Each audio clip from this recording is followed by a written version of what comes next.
Salve, irmãos, com a graça e a paz do nosso Senhor Jesus Cristo. Estamos aqui para mais uma aula da Escola Dominical. Hoje nós vamos falar a respeito da formação do cânon das Escrituras, em que veremos exatamente como Deus preparou, montou, como que na história preservou a sua palavra até nós. Veremos como que a igreja, os critérios que a igreja usou para então termos como confiar com confiança esses textos que nós estamos hoje, que nós chamamos como a Bíblia, né? Todos os livros que estão reunidos e porque podemos confiar neles. Vamos então ao nosso estudo de hoje.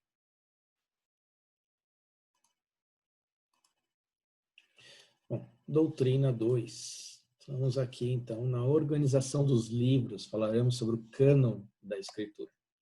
Uma grande dúvida que muitas pessoas possuem está diretamente relacionada ao cânon da Bíblia, cânon bíblico. Ou seja, a quantidade de estrutura dos livros da Bíblia que foram formados durante o tempo, isso daí sempre foi desta maneira. Por que a Bíblia católica possui mais livros do que a Bíblia evangélica?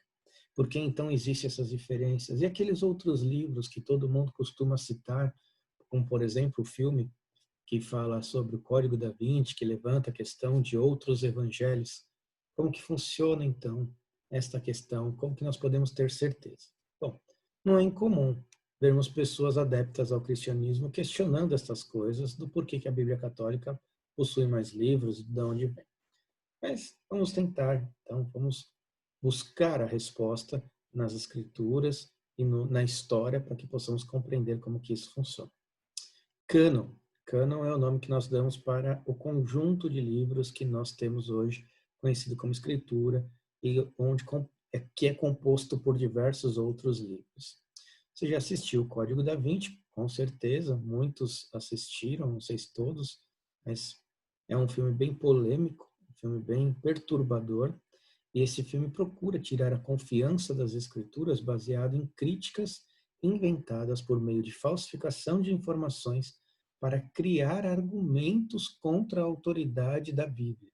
Então, veja, o filme foi construído, foi elaborado para levantar dúvidas, para levantar questionamentos com relação à autoridade bíblica, que é o propósito das nossas aulas até aqui.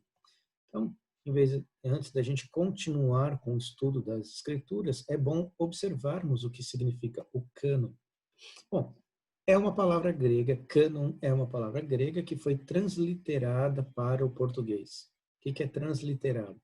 Então, ela é escrita lá no grego, o som dela foi adaptado para a nossa língua. Então, escrito pode não ser o mesmo, mas o som, né, o cânon, é a transliteração. Passa-se de uma língua para outra sem ter mudança de palavra. Significa vara de medir. Isso é muito importante, né? A vara de medir é a base para que você possa julgar todas as outras coisas, para que você possa ter referência sobre outras coisas que você está observando. Então, a vara de medir é o cânon das Escrituras com a qual nós medimos, pela qual nós interpretamos a realidade ao nosso redor e a nossa própria vida. Então, Bíblia Católica versus Bíblia Protestante. Bom, foi a Igreja Católica que acrescentou livros muito tempo depois, certo? Esses livros não eram considerados das Escrituras, não, os livros que foram acrescentados, e esses livros vieram depois. Não é a Igreja que decide quais livros fazem parte das Escrituras. Então, isso é bem importante nós observarmos. Não é a Igreja como instituição que determina quais são os livros que farão parte das Escrituras. Algumas pessoas, alguns dizem, né, que foi no concílio em 325 a.C. que ficou decidido quais seriam.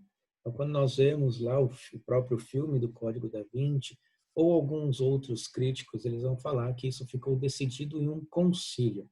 Foi um concílio que se reuniu e trouxe, então, a lista dos livros que constituiriam as Escrituras, como se fossem esses homens reunidos que tivessem o poder de decidir, de definir o que é o que será escritura e o que não será escritura.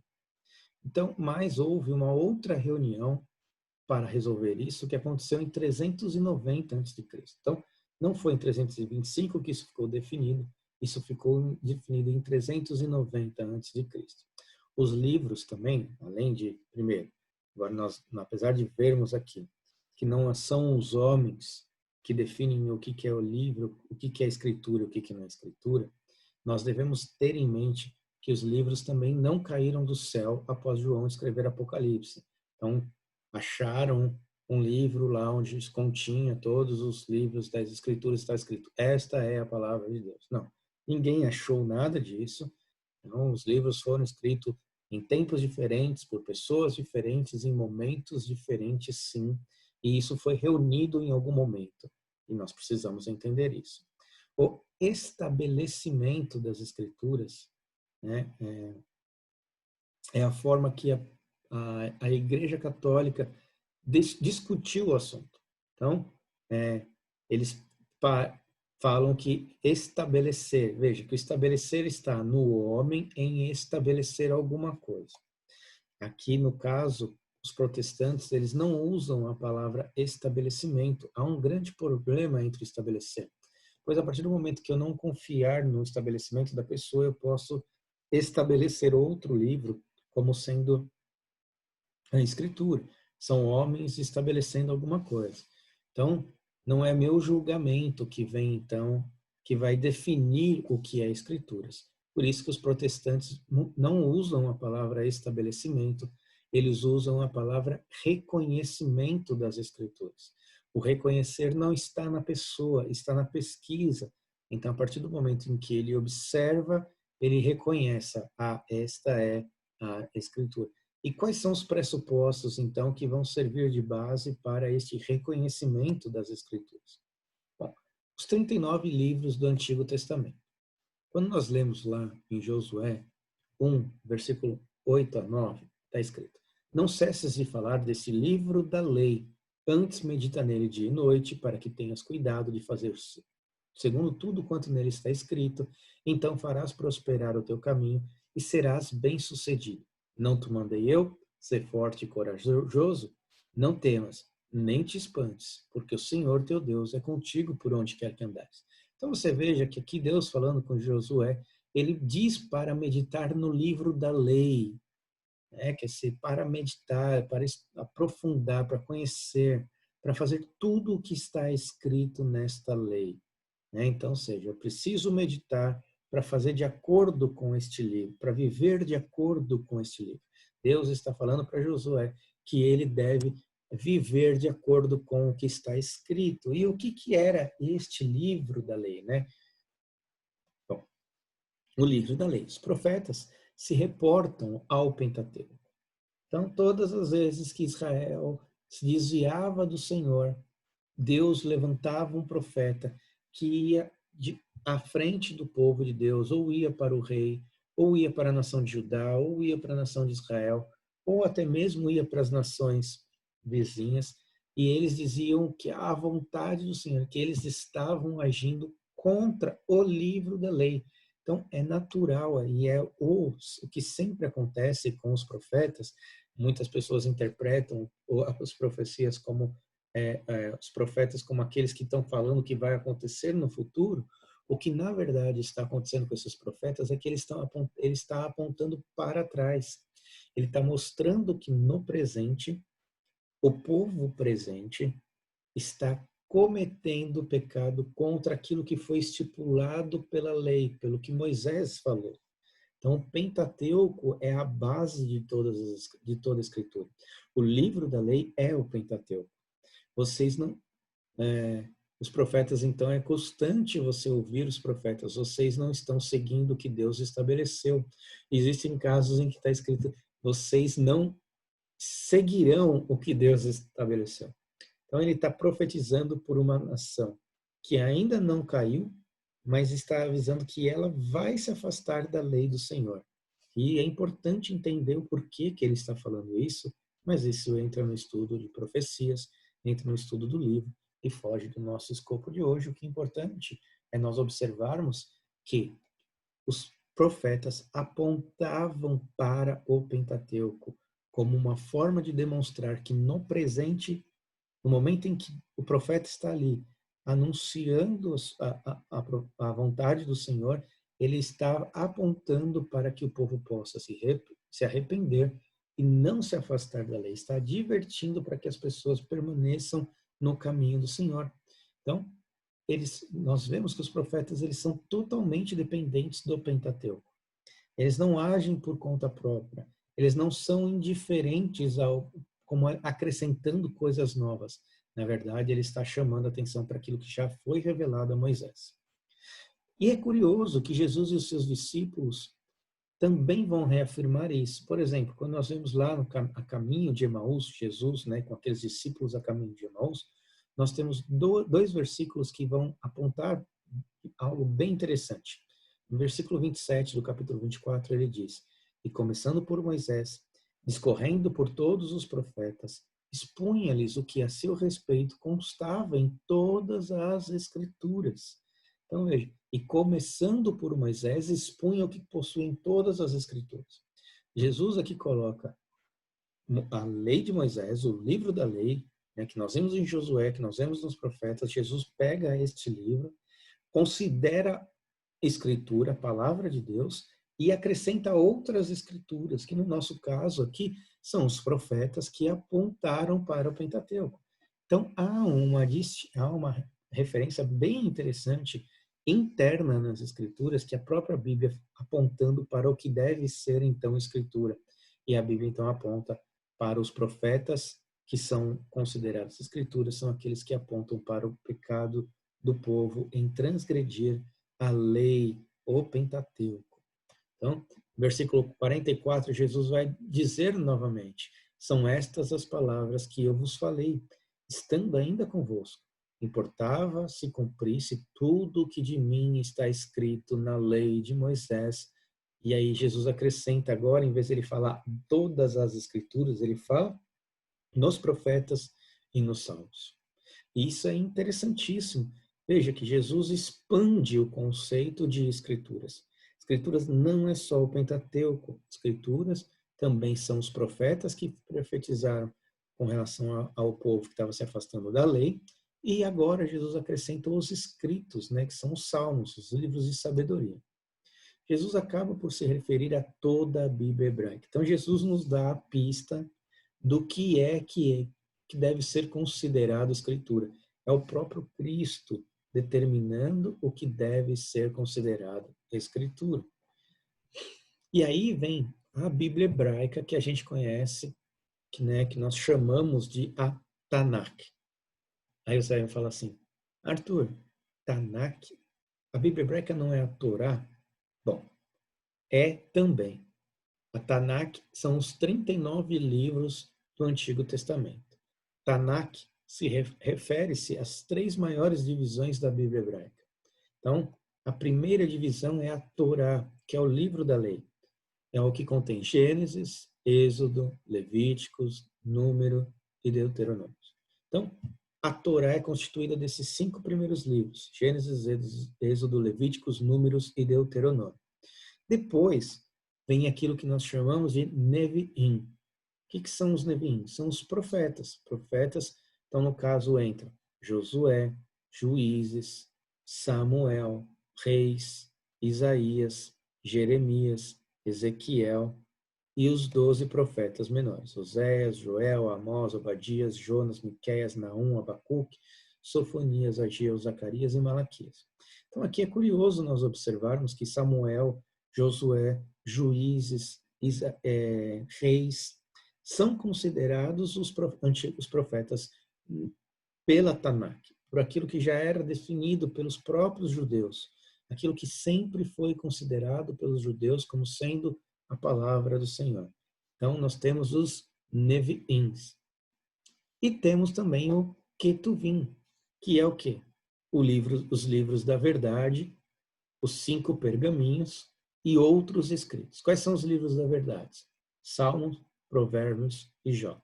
Quais são os 5 pergaminhos? Cânticos do Cânticos, Ruth, Lamentações, Eclesiastes e Esther. e outros escritos, Daniel, Esdras e Neemias, e Crônicas, primeira e segunda Crônicas. Então, quando Jesus se referiu ali à lei, a Moisés, os profetas e os escritos, esse daqui é uma divisão que já era conhecido pelos judeus na época de Jesus Cristo. Então, a Tanakh já estava estabelecida. E quando Jesus então fala que isso é escritura, essas são as escrituras, ele então fecha o cânon antigo, do Antigo Testamento, e comprova e confirma ele como Deus, confirmando então que isto é a palavra de Deus. Então, não é porque os judeus escolheram e já tinham determinado isso como uma função social, cultural e política do povo judaico, que a Tanakh é considerada as escrituras. Ela é considerada escrituras porque Jesus confirma que aquilo é a palavra de Deus. Então isso é muito interessante, porque o cânon já estava fechado e Jesus já tinha considerado esses livros do Antigo Testamento já como escritura. Então, se Jesus falou que é escritura, nós entendemos que é escritura. Então, é curioso nós entendermos como que surgem as heresias, né? Eu estou trazendo esse ponto porque nós abordamos isso na questão de aula de história, mas nós vamos ver agora como que isso funciona no período da doutrina, como no estabelecimento das doutrinas, e como é importante que heresias surjam, né? O surgimento de heresias. Não vamos dizer que é importante que heresias surjam, mas como é importante o surgimento de heresias. Por quê? Porque ajuda a igreja a estabelecer conceitos, doutrinas que vão fortalecer a igreja. Então, no princípio da igreja, surge uma heresia baseada na filosofia de Platão, de que o material é ruim ou o espiritual é bom. Então, a filosofia de Platão é essa. Material é ruim e o espiritual é bom. E no começo, então, lá da igreja, bem no comecinho, surge, então, uma heresia que traz este conceito para dentro da igreja. Então, eles começam a olhar para o Antigo Testamento como sendo muito terreno, algo muito material, algo não tão espiritual. E viram que o que Deus diz é muito mais transcendente e espiritual. E o que eles fizeram? Então, qual que é a solução? Então, eles, olha lá, veja, eles baseados em evidências externas, como a filosofia platônica, eles olham para as escrituras com os olhos da filosofia e eles chegam à conclusão de que muito do que está escrito nas escrituras são questões muito terrenas e por isso elas não podem estar lá. Então, ele não olha para o que Jesus Cristo disse. Ele não olha para o que já estava estabelecido. Eles estão olhando para uma evidência externa totalmente estranha e inclui esse pensamento no conceito bíblico. E aí eles percebem que tem coisa errada, é lógico, eles não estão usando as escrituras para compreender as escrituras. Ele está usando uma filosofia pagã para entender as escrituras, uma evidência externa para compreender as escrituras. Isso nunca vai dar certo. Então, estes homens acabaram fazendo o quê? Eles começaram a excluir alguns livros das escrituras, simplesmente abandonaram. O nome desse herege é Marcião. E ele dizia que não eram livros autênticos, não eram pura revelação. E foi Melito, bispo de Sardes, nós já vimos isso na aula de história da igreja, reconhece, então, os 39 livros como sendo do Antigo Testamento. Então, para combater Marcião, Melito se levanta, reconhecendo que são os 39 livros como sendo do Antigo Testamento. Então, no meio do debate, Mileto ganhou? Não, não é porque ele conseguiu convencer mais pessoas. É porque os textos já estavam estabelecidos. Esta é a questão. E isso é curioso, que encontraram, né, um fragmento muratoriano. Que fragmento é esse? Esse fragmento foi encontrado por um arqueólogo que ele chamado Muratório, que Antônio Muratório. Ele encontrou esse pedaço, esse fragmento, por quê? Porque ele falta uma grande parte do começo e falta uma grande parte do final. Tudo que nós temos é um fragmento do meio, né, deste pergaminho. É isso. Sabemos que era um documento, e este era um documento aceito pela igreja. Há referências a ele a esse documento. Só que nós não tínhamos nenhuma parte desse documento. E foi, então, Antônio Muratório que encontrou este documento. E neste documento, que circulava, né, por todas as igrejas, além de ser aceito, ele circulava por grande parte das ideias, aponta para algo que já era consenso da maioria das pessoas no começo da igreja. Então, veja, já era consenso as escrituras estarem fechadas neste período. Então, a formação do cânon do Novo Testamento que a gente precisa dar uma olhada. Então, veja só, nós temos os evangelhos. Como que os evangelhos? Nós sabemos que existem os evangelhos. Vamos olhar algumas evidências internas. 1 Coríntios 11, do 23 ao 25, diz o seguinte: porque eu recebi do Senhor o que também vos entreguei, que o Senhor Jesus, na noite em que foi traído, tomou o pão, e tendo dado graças, o partiu e disse: isto é o meu corpo, que é dado por vós. Fazei isto em memória de mim. Por semelhante modo, depois de haver ceado, tomou também o cálice, dizendo: este cálice é a nova aliança do meu sangue. Fazei isso todas as vezes que o beberdes em memória de mim. Paulo está se referindo aos evangelhos. Então, Paulo já reconhecia o evangelho como sendo a palavra de Deus. Paulo faz referências às histórias contidas nos evangelhos constantemente. Toda vez, Paulo faz quase que um papel dos profetas. Os profetas olhavam para trás e apontavam para o Pentateuco. Paulo olha para trás e aponta para o evangelho. É um mesmo movimento. Ele olha para o presente e aponta para os evangelhos. E Pedro diz algo muito interessante com relação às cartas de Paulo. Veja o que Pedro vai dizer. Paulo, ao falar acerca desses assuntos, como de fato costuma fazer em todas as suas epístolas, eu grifei aqui para poder compreender, nas quais há certas coisas difíceis de entender, que os ignorantes e instáveis deturpam, como também deturpam as demais escrituras. Ele não falou que deturpam as escrituras. Pedro está falando que deturpam as demais escrituras.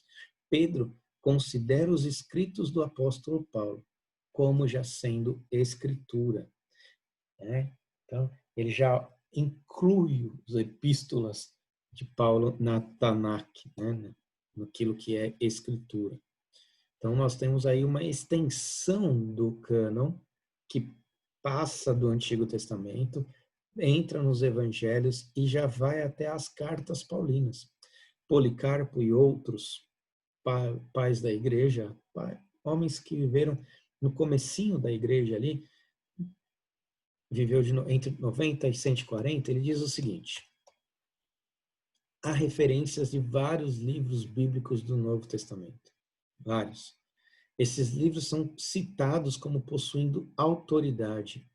O consenso geral é que por volta dos 100 depois de Cristo, tínhamos já os 4 evangelhos, as cartas paulinas e o livro de Atos e algumas epístolas gerais. Veja, nós estamos falando aqui que em 100 depois de Cristo já era consenso da igreja, os 4 evangelhos, as cartas paulinas e o livro de Atos e algumas epístolas gerais. Quando a gente fala de 100 depois de Cristo, parece que nós estamos falando de muito tempo.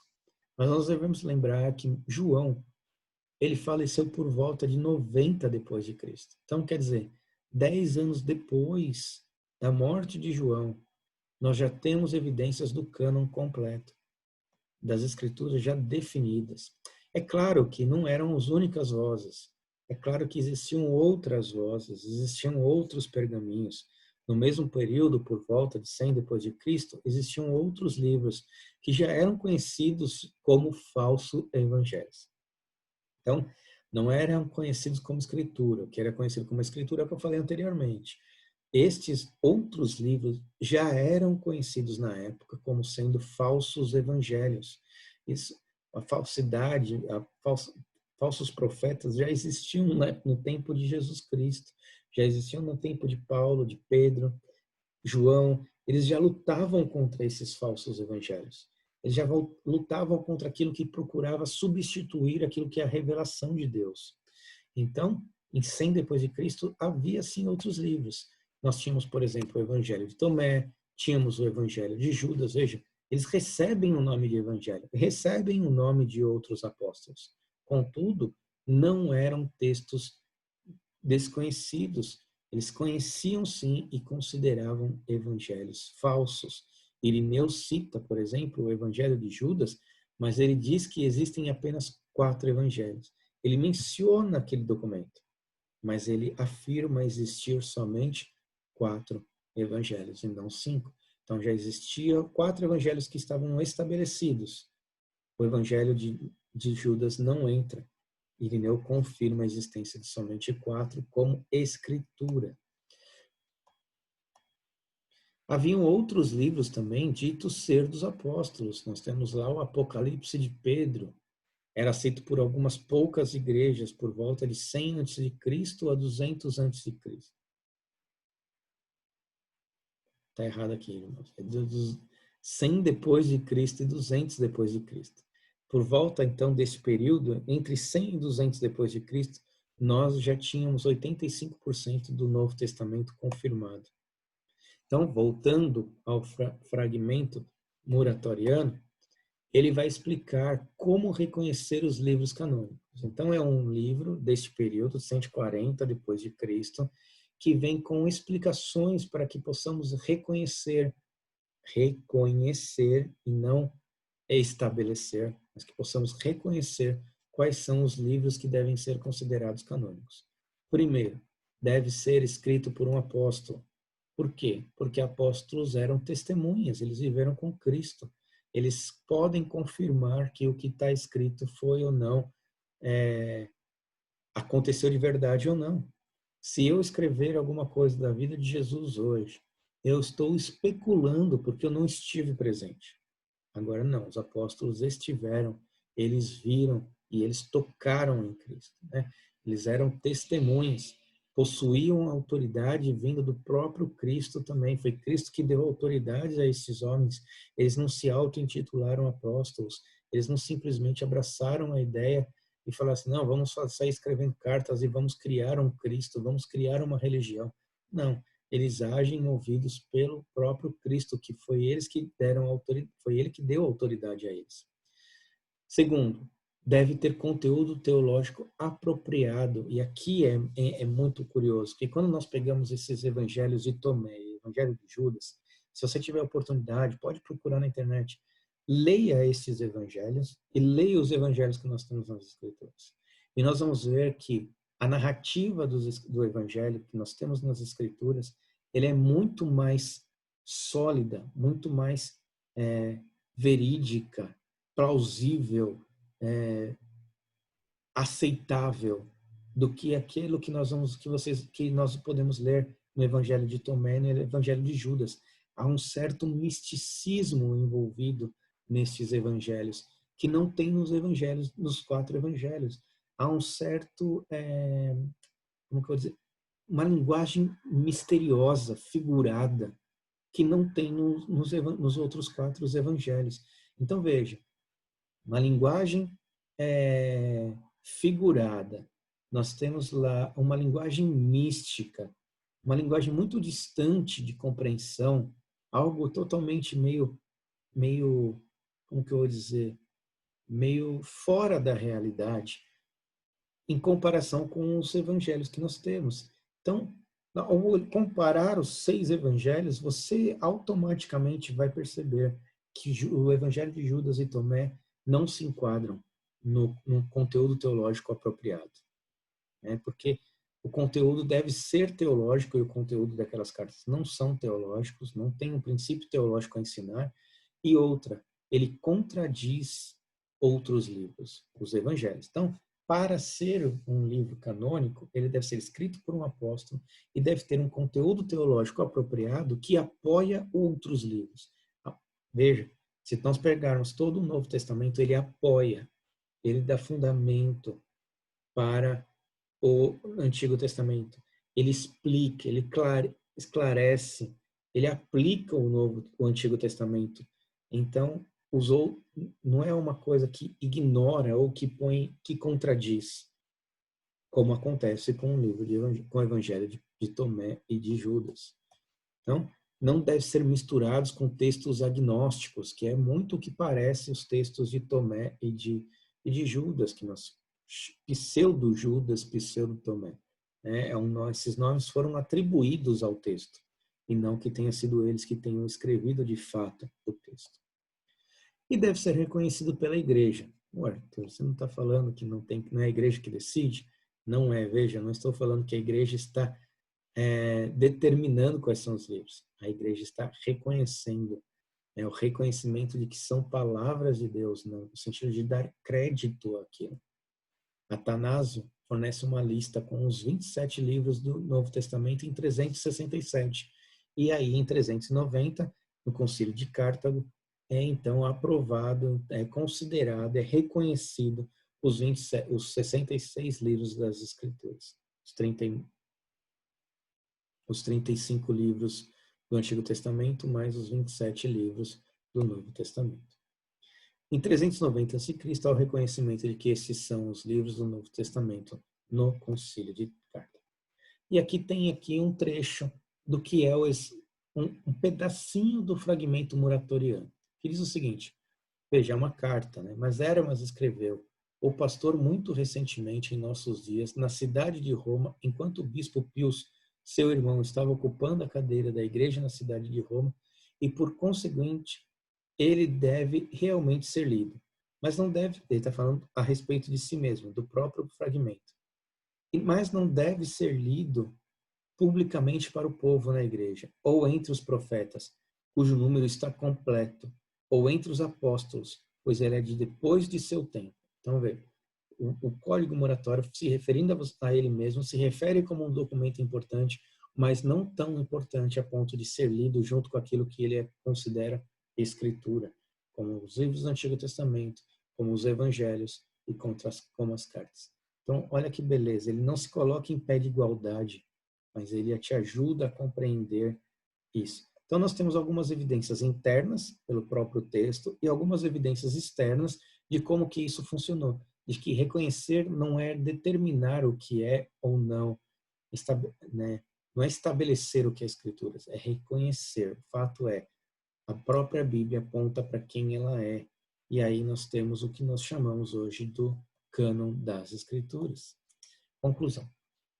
Muitas heresias surgiram durante o processo de canonização da Bíblia. E, de certa forma, as heresias foram úteis para a igreja, pois impulsionou pastores e teólogos a desenvolver doutrinas bíblicas que pudessem afirmar suas convicções acerca da Escritura. No processo de canonização, os protestantes e os católicos romanos tiveram pensamentos divergentes a respeito da formação daquilo que pode ser considerado como cânon bíblico. Por esse motivo, para os protestantes, foram adotados 3 critérios para um livro ser reconhecido como canônico: ser escrito por um apóstolo, ter conteúdo teológico apropriado e ser reconhecido pela igreja. Dessa forma, entre 390 e 397, o Sínodo de Cartago confirmou os 27 livros do Novo Testamento e reafirmou, lembra que eu falei que já era estabelecido pelos judeus? Jesus Cristo só reconheceu, então eles só reafirmaram que os livros do Antigo Testamento são 39 livros do Antigo Testamento, que já haviam sido definidos para o Velho Testamento, totalizando, portanto, os 66 livros da Bíblia. Percebe? Veja que o livro não caiu do céu, mas o livro também não é estabelecido por nós humanos. O livro foi formado por evidências internas e evidências externas que corroboram e nos auxiliam a determinar o que é Escritura ou não. E como ela já estava definida como Escritura lá no seu começo, nós, da Igreja Protestante, não alteramos aquilo que já estava definido. Quem foi a alterar foi a Igreja Católica, isso daí mais para frente, onde eles então acrescentaram alguns livros nas Escrituras com o propósito de poder reafirmar a importância da tradição. Mas aquilo não é Escritura. Claro, nós podemos ler esses livros não são livros heréticos, eles não são livros que não têm a sua importância, pelo contrário, tem muita importância, tem um valor histórico inestimável. Ler o livro de Macabeus, não sei se você já teve a experiência de fazer isso, mas pare, leia aquele livro, ele é lindo, é fantástico, mostra como que o povo lutou bravamente para poder permanecer fiel ao culto a Deus. Contudo, não é considerado e nunca foi considerado escritura até a Igreja Católica acrescentar esses livros lá dentro. Por isso, nós protestantes rejeitamos esses livros como escrituras, mas nós consideramos esses livros como sendo livros históricos, que contêm história de um povo, história de Israel. Espero que vocês tenham gostado. Essa é a forma como que nós determinamos o cânon e confiamos e damos credibilidade a esse cânon como sendo a palavra de Deus. Que Deus os abençoe e uma ótima semana na presença do Senhor e até a noite, se assim Deus permitir.